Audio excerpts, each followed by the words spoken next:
नमस्कार मैत्रिणींनो, थंबनेल पाहून तुम्ही या व्हिडिओवर आला आहात ना, तर तुमच्या त्रासावर उपाय नक्कीच तुम्हाला मिळणार आहे आणि तुम्हाला त्रास का झाला आहे याचं कारणही तुम्हाला कळणार आहे। तर मैत्रिणींनो, आपण या व्हिडिओमध्ये घशाचे इन्फेक्शन म्हणजेच घशाचे सर्व त्रास का होतात आणि त्यावर उपाय हे आपण पाहणार आहोत।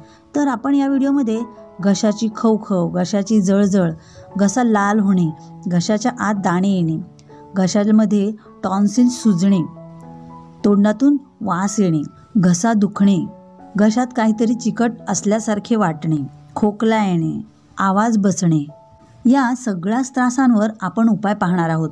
तर हा आपला त्रास का झालेला आहे हे आपण पहिलं शोधून काढणार आहोत। तर मैत्रिणींनो, जर तुमच्या घरात पाळीव प्राणी असतील आणि त्यांचे केस गळत असतील तरीही तुम्हाला घशाचे इन्फेक्शन होऊ शकते।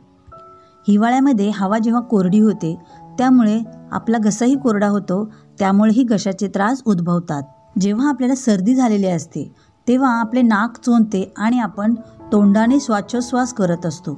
आपण झोपतानाही तोंड उघडे ठेवून श्वास घेत असतो, त्यामुळेही हवा आत जाऊन आपला घसा कोरडा होतो आणि घशाचे वेगवेगळे त्रास आपल्याला होऊ शकतात।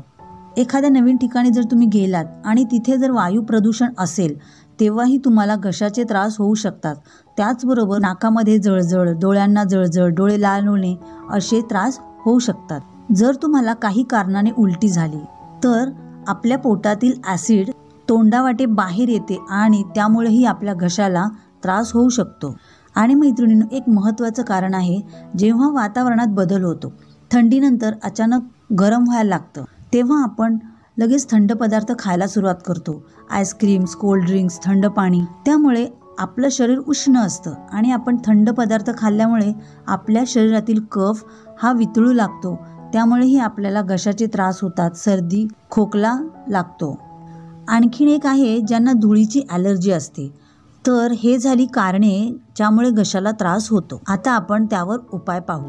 आपल्याला कळालं की आपल्याला सर्दी झालेली आहे, आपल्या घशाला त्रास होत आहे, तेव्हा सर्वात आधी आपण गरम पाणी प्यायला सुरुवात करायची आहे। दिवसभर आपण जे पाणी पिऊ ते कोमट पाणी असायला हवे। अडुळशाच्या पानांचा 1 चमचा रस, त्यामध्ये 1 चमचा मध घालून दिवसातून 2-3 वेळा घेतल्यास कफ पातळ होतो, खोकलाही जातो आणि घशाच्या इन्फेक्शनला आराम मिळतो। 1 पाकळी लसूण थोडासा ठेचून तोंडात ठेवावा आणि तो चघळत राहावा, त्याचा रस हळूहळू गिळत राहावा, यामुळेही घशाच्या इन्फेक्शनला लवकर आराम मिळतो। लवंग ही पेनकिलरचं काम करते, त्यामुळे लवंग तोंडात ठेवूनही घशाला आराम मिळू शकतो।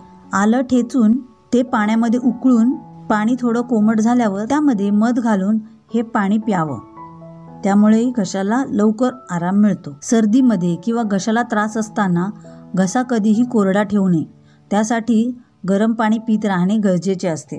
गवती चहा, पुदिन्याचा चहा, अद्रकचा चहा, गरम मसाल्याचा चहा।